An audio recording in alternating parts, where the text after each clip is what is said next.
대한항공과 아시아나항공의 기업 결합이 추진된 지 3년여가 흘렀습니다. 해외 경쟁 당국이 두 항공사의 통합에 난색을 보이면서 그 절차가 길어지고 있는데요. 이달 말 아시아나항공 이사회에서 화물 사업 매각을 어떻게 결정짓느냐에 따라 통합의 성사 여부가 갈릴 것으로 보입니다. 김주영 기자와 자세한 이야기 나눠보겠습니다. 안녕하세요. 안녕하세요. 그동안 해외 경쟁 당국, 그중에서도 미국과 EU의 기업 결합 심사 문턱을 넘기가 쉽지 않았습니다.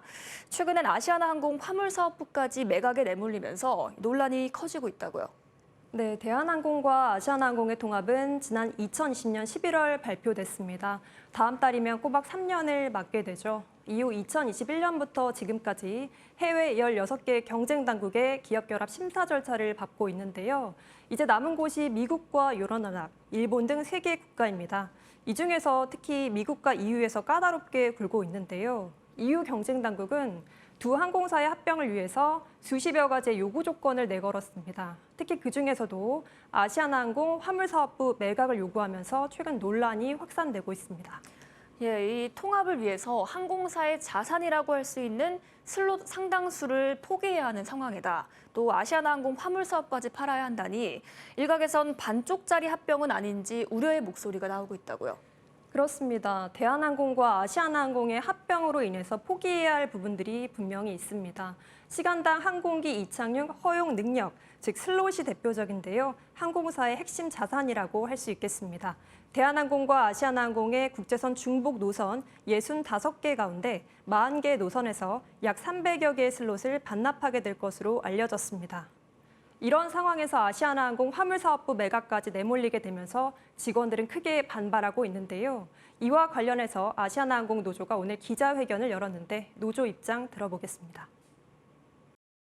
대한항공과 아시아나 합병은 국익도, 양사의 이익도, 국민의 편의도, 한국 산업의 발전도 아닌 오로지 단 한 명을 위해 진행되고 있다는 하나의 결론으로 귀결됩니다.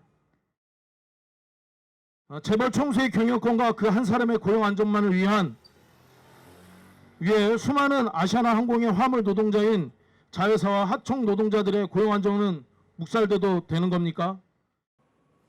노조에서는 대한항공과 아시아나항공의 통합에 따른 시너지를 현재로서는 기대하기가 어렵고 오히려 화물사업 매각으로 고용 불안이 야기될 것을 우려하고 있습니다. 노조 발언에서 등장한 단 한 사람은 조원태 한진그룹 회장으로 추정됩니다.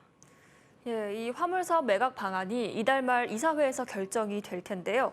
직원들의 반발이 변수로 떠오른 가운데 통과 여부에 관심이 쏠리고 있습니다.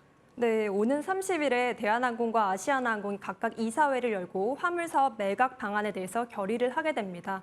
앞서 MTN이 단독 보도로 전해드린 것처럼 아시아나항공 노조는 16일부터 27일까지 전 직원을 대상으로 기업 결합 반대 서명 운동을 벌이고 있는데요.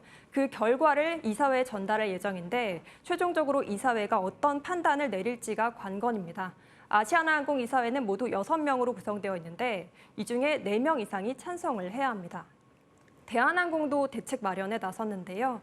대한항공도 같은 날 이사회를 여는데 아시아나항공 내부 반발을 의식한 듯 아시아나항공 화물 사업을 매각한 뒤 인수하는 측이 고용 유지와 처우 개선을 할 수 있게 지원하겠다는 내용을 담은 합의서를 이사회에 상정할 것으로 알려졌습니다.